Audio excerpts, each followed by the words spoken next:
I first decided on this as a career, one of my main goals was to try and change the perception of physical education because it has been, roll the ball out and let them play, and it's so much more than that. It encompasses all of our sciences, nutrition and anatomy and physiology and biology, and it's for students to learn life management skills. 6 of the 10 leading causes of death are related to nutrition. We could prevent every single one of the chronic diseases by being physically active at the rate that's recommended. 3, 7 touch, no arm touch. It's more important to me that my students, not that they just get a good test score, but they actually learn things that they could potentially apply in their own lives. It's a very applicable field. If we talked about premature death, for example, it's defined as before the age of 65. The number 1 behavior responsible for premature death is cigarette smoking. After cigarette smoking, it's diet and physical inactivity. These are things that are directly within our control. I try to empower my students to know that, okay, who's in charge of these choices? You are in charge, and give them the information necessary to make those informed decisions, because they do have the power to change. I was a high school athlete as well as a college athlete, so I had some of the fitness background. I started in nutrition and dietetics and was on my way to be a registered dietitian. Still love the field of nutrition, but I realized once I had started the coordinated program at the University of Southern Mississippi that I did not want to be just in a cafeteria or a hospital somewhere, that my view on health and what was important for behavior modification was more broad. So I changed my major then to exercise physiology, which falls under sports medicine, got the minor in nutrition, and then went on for 2 master's degrees, one in health promotion and one in exercise physiology. So I just decided along the way that I wanted my focus to be more broad, to include all health and not just nutrition. The most rewarding to me, of course, as an instructor, we all like to see good grades on the test, but it's more exciting to me when I walk by the fitness center and see several of my students who have decided to start an exercise program, or they come to me for one-on-one help. Will you help me create this program? Will you help me? These are my goals.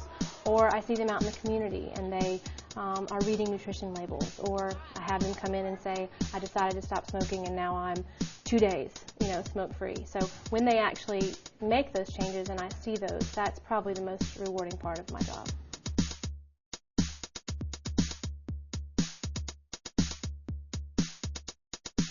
Court actions based on legal principles, we have criminal actions. There's a great need for the ADN student. Their technical skills that they get while they're here are second to none, in my opinion. They are ready to go into the workforce, and they are going into places like ICU, med-surg. The only place that they can't go right as they enter the practice is in the emergency room, but they can go there shortly. There is a shortage, there is a big need, and I think that we're doing our community a great service by producing a very marketable product to the student.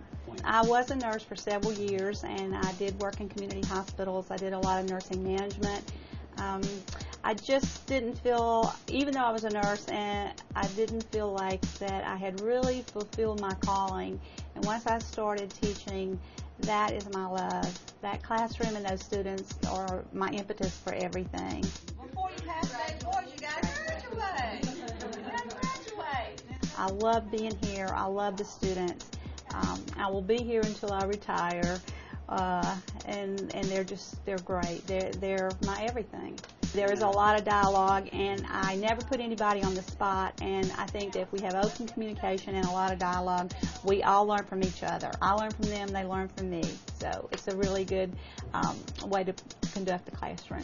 It is a very rigorous program. The students work very hard. They do their prerequisites, then they come here and they have 4 semesters. It is tough, but they do go out and they're ready to get into that workforce, and they're ready for what they're going to meet. And it is a challenging position, but it's a really good field to go into. It's a really self-rewarding. I feel like that that I'm contributing to someone and I'm teaching a student something, they're going to go in the hospital, they're going to work with patients, they're going to teach someone something. It's really kind of cyclic because I teach them, they go out into the community and they go to the hospital, they teach others, then they teach others, and they're going to take care of me one day, and I want them to do really good. They take care of me. I want them to be able to do well, so yes.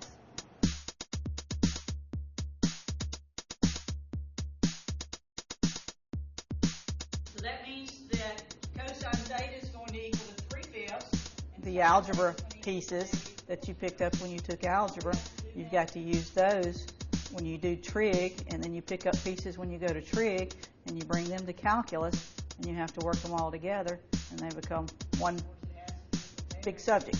I try to teach it to them like if it's a game, where you do math, just manipulate math like a game. You get all the pieces, and you got to put all the pieces together, and you just pull from the knowledge that you have already about different subjects like algebra and trig, and you just take and you put all the pieces together. And if you've learned the pieces in the past, then you shouldn't have any trouble with the topic at hand. All right, so let's find the gradient of the function given to us in example 3.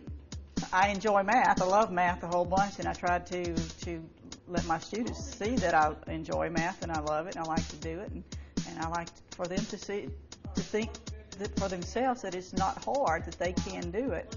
They come in with the idea that, Mama couldn't do it and Daddy couldn't do it, so I can't do it. And I try to change that mindset and let them know that, hey, you can do it if you just, put forth the effort.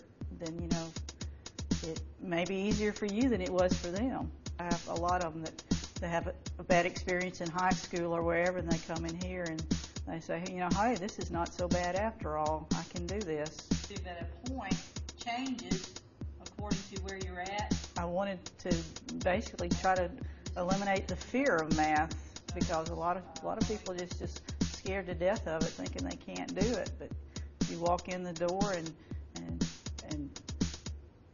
teach it to them the best way you can, and let them know that it's not their enemy. It is a very good feeling to become Instructor of the Year. It's a big honor to me. I'm scared to death doing this interview right now, but